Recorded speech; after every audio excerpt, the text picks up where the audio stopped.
Welcome to the Slop Farm. Enjoy the video.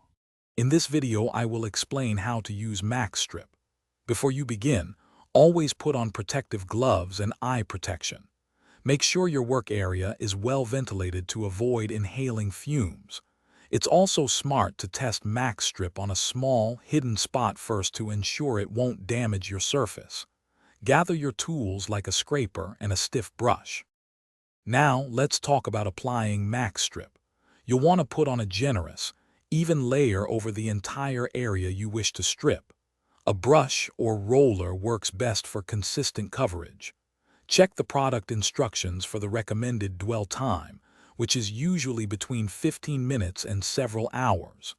It's crucial not to let the stripper dry out completely on the surface.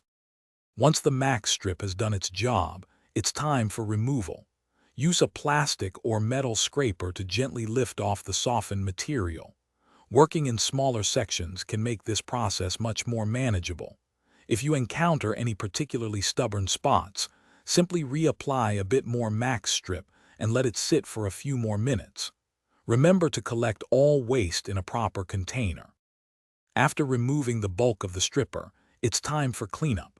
Wash the stripped surface thoroughly with water or a recommended solvent to remove any residue. Some products might require a neutralizing step, so always check the instructions. Ensure the surface is completely dry before you consider any refinishing or painting.